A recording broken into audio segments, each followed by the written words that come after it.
Sometimes work does not explode. Rude of it, honestly.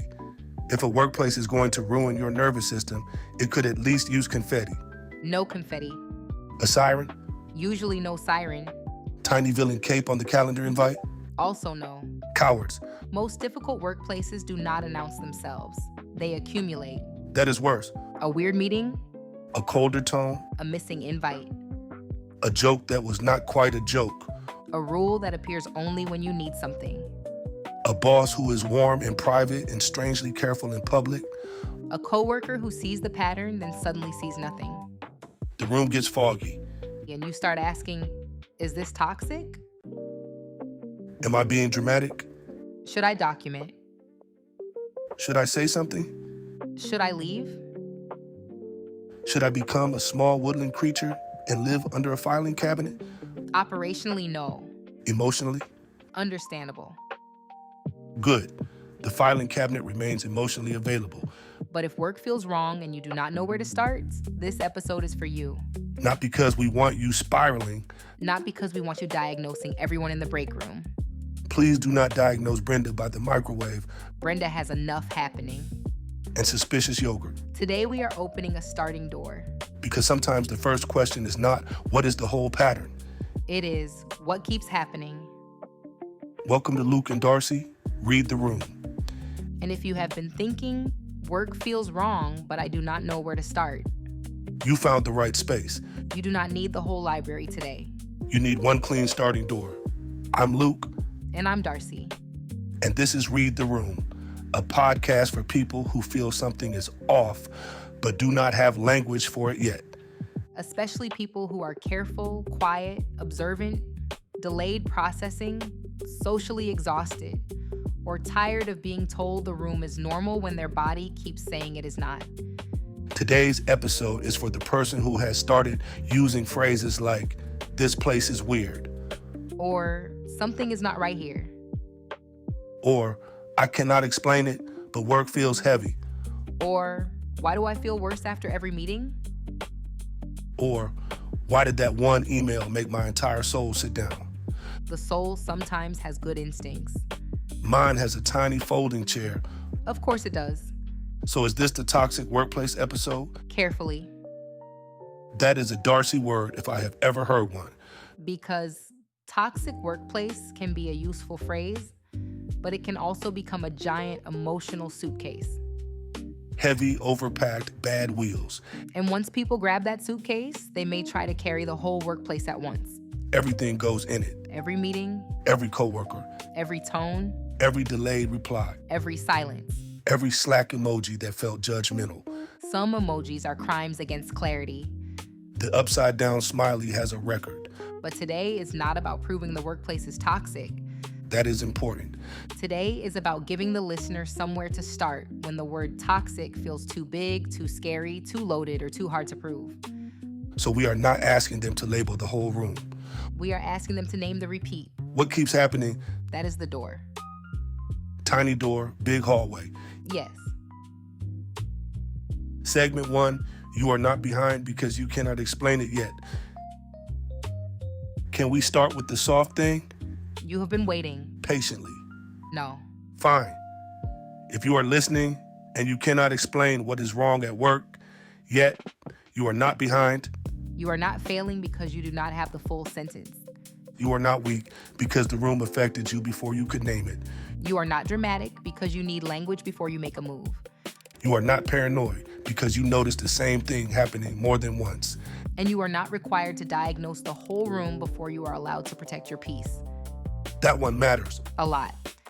because people wait for certainty. They do. They think, if I cannot prove the whole workplace is toxic, maybe I should ignore everything. That is one trap. What is the other? If I feel bad, the whole workplace must be toxic and everyone is unsafe. The two exits, Yes. Self-erasure or total alarm, both exhausting, both can make your next move messy. so we need a middle. The middle is observation. There she is again. Observation is the bridge between something feels wrong and I know what I'm looking at, And some listeners are at the first side of the bridge. which is allowed. They may only know They dread opening email. That matters. They may only know meetings make them feel smaller. That matters.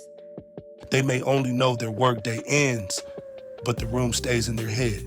That matters. They may only know they used to feel competent, and now they feel constantly braced. That matters too. So the first thing we are doing is not fixing them, No. not telling them to be tougher, No. not telling them to become the office attorney, therapist, investigator, and spiritual smoke detector. Please do not become all four. The business cards would be chaotic.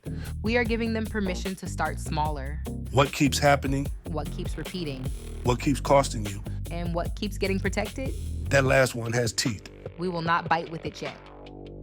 Starter teeth? No teeth today. Door first? Fine, door first. Segment 2. This space is not about panic, revenge, or diagnosing everyone.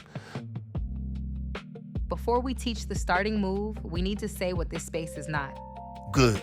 Boundaries for the podcast. The podcast has a little clipboard. It does not. Let me have this. This space is not about panic. Even though panic arrives early and overdressed. Panic loves urgency. Panic says, send the email right now. Explain everything right now. Tell every coworker the full timeline right now. Quit right now. Stay forever because change is impossible. Panic gives extreme instructions. With confidence. Confidence is not the same as wisdom. Put that on the office printer. The printer has enough burdens. Fair. This space is also not about revenge. Sad violin for the theory gremlin. No violin. A kazoo? Especially no kazoo. Fine. Revenge keeps you tied to the room. Oof. It can feel like power, but it often keeps the other person at the center of your choices. So the goal is not, how do I destroy them? The goal is, how do I protect my next move? Cleaner. Much cleaner. And not diagnosing everyone. Right. This is not the place where we hand out labels like office candy. No, congratulations. Your manager is a dragon. Dragons are not the framework. They are visually strong, though. We are reading behaviors, sequence, incentives, shifts, and repeats. So instead of, what is wrong with that person? Ask, what keeps happening around that person? Instead of, is everyone against me? Ask, who keeps getting pulled into the same role? Instead of, is this toxic? Ask, what is the repeat and what does it cost? That feels less dramatic. It is less dramatic because it is more useful. Pattern literacy ruins the theatrical lighting. Good. The gremlin loves theatrical lighting. The gremlin can use a desk lamp. Segment 3, why the word toxic can help and hurt. Okay, let's talk about the word toxic. Carefully. You said that already. I will likely say it again. Consistent branding. The word toxic can help because it validates that some workplace environments are not just challenging. Some rooms really do make people sick. Some rooms normalize disrespect, confusion, favoritism, retaliation, exclusion, surveillance, credit theft, emotional extraction, and selective standards. That was a whole haunted buffet. It happens. So the word can help people stop minimizing. Yes. It can interrupt the inner voice that says, maybe I am just too sensitive. But it can hurt too. It can become too large to work with. Like a couch that will not fit through the apartment door. Why is your metaphor furniture again? I contain chairs. Unfortunately. So toxic workplace can be too big because once you say it, you feel like you need a whole legal brief. Or a dramatic exit. Or a public reckoning. Or total certainty. And pattern seekers may not have that. They often do not. They have fragments. A tone shift. A repeated exclusion. A story change. A double standard. A person who keeps being protected. A body that keeps bracing before the same meeting. So if the big label freezes you, use a smaller handle. Yes. What is happening? What repeats? What changed? What costs you energy, clarity, access, safety, or reputation? That is manageable. More manageable than trying to prove the entire workplace is one giant cursed lasagna. Cursed lasagna is vivid. Too vivid. The layers are structural. I regret encouraging you. You did not. That is true. Segment 4, start with the repeat. So the starting door is the repeat. Yes. When work feels wrong and you do not know where to start with what keeps happening. Not what happened once. Correct. Not the worst moment. Not always. Not the moment that made you want to draft a resignation letter in a font called Final Straw. Fonts are not strategy. But they are emotional weather. Focus. Start with the repeat. A repeat is a behavior, role, excuse, consequence, or shift that shows up more than once. Behavior repeat. Someone keeps interrupting you, correcting you publicly, using vague feedback, withholding context, or moving decisions without you. Role repeat. You keep becoming the difficult one, the emotional one, the outsider, the cleanup person, the invisible labor person, or the person who has to prove the obvious. Excuse repeat. They did not mean it. They are just stressed. That is just how they are. They are under a lot of pressure. You have to understand the politics. I hate when an excuse has a parking pass. It usually does. Consequence repeat. You ask for clarity and get labeled difficult. You set a boundary and lose access. You do good work and someone else gets the visibility. You notice a problem and the room makes your reaction the event. And shift repeat. The tone keeps changing after pressure points. Warmth keeps disappearing after you stop overgiving. Witnesses keep going vague when accountability enters. That is the map. A starter map. Not the full conspiracy board. Not a conspiracy board. Not even with tasteful string. No string.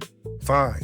Starter map. The reason the repeat matters is because a single moment can have many explanations. Someone had a bad day. Someone misunderstood. Someone was careless. Someone was busy. Someone's face committed accidental crimes. Faces are still unreliable witnesses. Mine has appealed. But repetition gives you something cleaner. Because now you are not saying, this one thing happened and I feel awful. You are saying, this keeps happening under similar conditions. That is a different sentence. A much stronger one. Segment 5, what happened versus what I think happened. This feels like where people get tangled. It is. Because when something happens at work, the brain starts adding story immediately. The brain likes closure. It says, they hate me. Or, I ruined everything. Or, they are definitely plotting. Or, I must be terrible at my job. Or, Brenda knows. What would Brenda know? She always knows something. Leave Brenda near her suspicious yogurt. Fine. The tool here is simple. Separate what happened from what you think happened. That sounds basic. Basic is useful when your nervous system is holding a tiny office fire. Fair. What happened is observable. I was not invited to the planning meeting. What I think happened is interpretation. They are trying to exclude me because I asked a question last week. Maybe, but write it as a thought, not a fact. Okay, another one. What happened? My manager copied HR after I asked for the standard in writing. What I think happened. My manager is framing me as difficult. Maybe true. Maybe, but keep the layers separate. Because if you mix them, everything becomes soup. Anxiety soup. Bad texture. What happened? The coworker who usually gave me context stopped sharing updates after I set a boundary. What I think happened, they are punishing me for not being available. Possible. But not proven. Right. So the clean move is not ignore your read. No. Your read may be important. The clean move is label your read as a read. Yes. Let the facts and the interpretation stand next to each other without pretending they are identical. That protects you. It protects your clarity. It also makes documentation less messy. Very much. Because if you write, my boss is a manipulative goblin trying to ruin my career, that may be emotionally understandable. And operationally unusable. But if you write, After I asked for the written standard on June 3rd, feedback changed from specific edits to vague concerns about my attitude. That is cleaner. Much cleaner. Less gobbling, more timeline. Correct. The goblin can sit in a separate emotional notebook. Preferably with a lock. Segment 6, the room got quiet. We also need to talk about the room got quiet. A phrase that sounds like a horror movie, but is somehow just a staff meeting. Often both. The room getting quiet is not always literal silence, right? Correct. It can be social silence, informational silence, emotional silence, or accountability silence. Social silence. People stop including you casually. The jokes stop when you enter. The chat goes private. The lunch table becomes a tiny government. With terrible laws. Informational silence. You stop receiving context early enough to use it. You hear about decisions after they are already cooked. Or burn. Mostly burn. Emotional silence. The warmth disappears. People become polite but unreachable. Corporate beige with the pulse. Unfortunately. Accountability silence. People who saw something do not name it. The person with authority does not clarify. The room lets confusion sit there because confusion benefits someone. That is nasty. It is common. So when the room gets quiet, the listener should not immediately chase the room. Right? That is hard. Very. Because if you're already othered or anxious or trying to be good, you want to fix the silence. You may over-explain. Apologize when you did not do anything wrong. Give extra warmth. Offer extra labor. Segment 7, which door do I need? The free pattern seeker kit has a tool called which door do I need, right? Yes. This feels like the episode for it. It is. Because when work feels wrong, people often try to choose 10 doors at once. That is not a strategy. That is hallway panic. Hallway panic has fluorescent lighting. And bad acoustics. So what are the doors? At this level, think of 4 starting needs. Oxygen, endurance, encourage, and empower. Okay, oxygen. Oxygen is for the moment when you need to stabilize before you decide. You are overwhelmed, bracing, confused, or too activated to make a clean move. So oxygen says, do not solve your whole life while your nervous system is in a swivel chair. That is not the official line. But spiritually? Annoyingly accurate. Endurance. Endurance is for processing what happened without letting it become your whole identity. It is for replay loops, shame, confusion, and the aftershock. Encourage. Encourage is for identity and value. When the room's story about you starts sticking to your skin, encourage helps you separate who you are from what the room called you. Empower. Empower is for next moves, boundaries, leverage, and future room standards. It is not revenge. It is agency. I like that. I know. So episode 3 is mostly oxygen. Yes. Because the listener is asking, where do I start? And oxygen says, start by breathing before building the entire map. Start with the immediate need. Not the whole war. Not the whole war. Good, because the whole war arrives with binders. And your first move does not need binders. The theory gremlin just fainted. It will recover. So if work feels wrong, the door might be oxygen plan field guide. Start there if you are overwhelmed, unsure, tempted to over-explain, tempted to react fast, or feeling like the room is taking over your whole day. And if the issue is more like, this hurt and I keep replaying it, endurance? Yes. If it is, they made me question my value, encourage. Yes. If it is, I need to decide how to move next, empower. Good. Look at me reading a door map. Do not get smug. Too late, tiny smug clipboard. The clipboard has been denied. Segment 8, the first clean sentence. Now, we need to give listeners the first clean sentence. I love a clean sentence. You love a dramatic sentence. Also true. The first clean sentence is not a final verdict. Not, this workplace is toxic and everyone is in the wall. Please stop putting coworkers in walls. Metaphorically. Still unsettling. So what is the first clean sentence? I am noticing that blank keeps happening after blank. Oh, that is good. It keeps the observation tied to a repeat and a trigger. Example, I am noticing that feedback becomes vague after I ask for written standards. I am noticing that I lose access after I set boundaries around availability.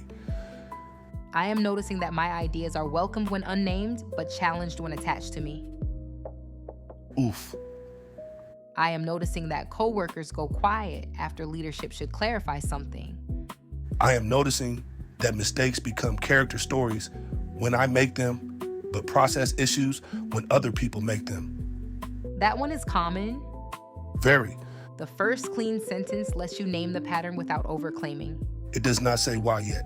No, It does not say motive. no, It does not say everyone is evil. no. It says this keeps happening after this, That is enough for the starting door. because now the listener can stop carrying smoke. And start holding a sentence. Smoke is hard to file. Most workplaces rely on that. Oh, that is good. Vague rooms benefit when you cannot make a sentence. Say that again. Vague rooms benefit when you cannot make a sentence. Mug. No mugs during recording That rule keeps appearing. because it keeps being needed. Segment 9. When the starting door is enough. There is a thing I want to protect here. Go on. Some listeners may feel like if they start naming things, they have to do something huge immediately. Yes. That is why we have to say, noticing does not obligate you to act publicly today. You can notice privately. You can write one clean sentence. You can choose the right tool. You can stabilize it. You can stop yourself from sending the entire timeline to someone unsafe. Please. You can stop confessing your confusion to people who may benefit from it. That is important. Because when people are confused, they often try to get relief by telling the room more. And some rooms use extra information as extra material, They turn your explanation into evidence or your emotion into the headline. or your uncertainty into proof that nothing happened. So the starting door can be enough for today. One page, One repeat, one clean sentence, one tool. no dramatic hallway speech, No emergency group chat. no, as per my last 7 years of suppressed observations email. Absolutely not. But the title would be strong. Unsend it. Fine. The point is this. If you are in a difficult workplace, speed can be expensive. Because fast reactions can become the new story. Because unsafe people can use your urgency against you. Because vague systems can absorb a messy complaint and spit out a character concern. Because your nervous system deserves a pause before it becomes a public document. That is such a line. It earned the space. So the starting door is protective. Yes. It lets you stay clean while you figure out what is true. Clean does not mean passive. No, Clean means precise. it means grounded. It means you keep your next move from being written by panic. Right. Segment 10, the future door, pattern observer. We should mention the next door without making people feel like they have homework wearing boots. Good phrase. Disturbing but good. Thank you. Pattern seeker is the front door. That is who this episode is for. The person who is starting to notice, starting to name, starting to ask better questions. The person with fragments. The person who needs the field guides first. And pattern observer, That is the next door for the listener who wants the framework behind the field guides. so not today's demand, Not a demand at all. a future door. Yes. When you are ready to compare patterns with more structure, the Pattern Observer Starter Archive opens that next layer.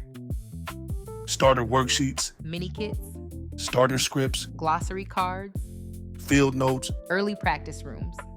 So the podcast is slowly moving people from I feel something to I can observe something. That is the path. Episode 1 said, you belong here even if you are quiet. Episode 2 said, you are allowed to notice the shift. Episode 3 says, you found the right space. Start with the repeat. That is the progression. Look at us having structure. Occasionally, The theory gremlin is proud. the theory gremlin can remain humble. Segment 11, Patreon doorway explanation. Before we close, let's explain the free companion page for this episode. This episode needs one. Because after this conversation, someone may be thinking, I do not know if my workplace is toxic, but I do know something keeps happening. That is the exact place to start. Not with a giant accusation, Not with a public declaration. not with a panic document called Everything is Bad and Here's Why. Please rename that file if it exists. To what? Episode 3, reflection page. Boring. Safe. Fine. Boring and safe wins. The episode 3 reflection page is for naming what keeps happening, It pairs with the oxygen plan field guide. and with 3 starter tools. Which door do I need? The room got quiet. What happened versus what I think happened. Those tools give the listener a place to start without forcing them to carry the whole workplace at once. So if this episode helped you breathe a little, the free Pattern Seeker Companion Kit is the front door. Free members get the Pattern Reader Library Orientation Kit, the Start Here Assessment Pack, and the Endurance, Encourage, and Empower field guides. And for this episode, start with the Oxygen Plan Field Guide if the workplace feels heavy, confusing, or urgent. Use Which Door Do I Need if you are not sure whether you need oxygen, endurance, encouragement, or empowerment. Use The Room Got Quiet if the silence, distance, or sudden formality is the part you keep replaying. Use What Happened versus What I Think Happened if your brain has been mixing facts, fears, reads, and conclusions into one very loud soup. Anxiety soup returns. Still bad texture. And Pattern Observer, When you are ready for the framework behind the field guides, Pattern Observer opens the starter archive. Future Door, Future door? no rushing. No rushing. So the question for this episode is not, is my workplace toxic? Not first. The better first question is, what keeps happening that I have not named yet? Because a difficult room often becomes clearer through repetition. The same story, The same silence. the same double standard, The same person protected. the same person paying the cost, The same warmth disappearing after a boundary. the same praise turning strange after visibility, The same rule appearing after you ask for clarity. the same witness becoming fog. The same room asking you to doubt what it keeps doing. That one is heavy. It is. But naming the repeat does not mean you have to solve everything today. It means you stopped letting the room stay shapeless. You gave the fog an edge. You gave the pattern a sentence. You gave your nervous system a cleaner place to put the weight. That is enough for this door. One repeat, One clean sentence, one starting tool. one next move that does not come from panic. If work feels wrong and you do not know where to start, you are not behind. You are at the door. And you do not have to become louder to become clearer. You do not have to diagnose the room to begin reading it. You do not have to carry the whole workplace in your chest. Start with what keeps happening. Write the clean sentence. Choose the door. Then pause before you hand the room your next move. That pause is protection. Not surrender. Protection. If this episode helped you realize you need a starting door, join the Patreon for free and start with the free Pattern Seeker Companion Kit. That is the front door for this podcast. Free members get the Pattern Reader Library Orientation Kit, the Start Here Assessment Pack, and the Endurance, Encourage, and Empower field guides. You will also get the episode 3 reflection page. Start with the Oxygen Plan field guide if work feels urgent, confusing, or too heavy to think through cleanly. Use Which Door Do I Need if you are not sure where to begin. Use the room, got quiet. If silence, distance, or sudden formality is the clue, you keep replaying. Use What Happened versus What I Think Happened if you need to separate facts from fear before your next move. You do not need the whole library today. You need one clean starting door. And when you are ready for the framework behind the field guides, Pattern Observer opens the starter archive. Not before you are ready. Not because you are behind. Because you are becoming clearer. Join for free, start with the companion kit, and take the page slowly. What keeps happening that you have not named yet? We'll see you in the next room.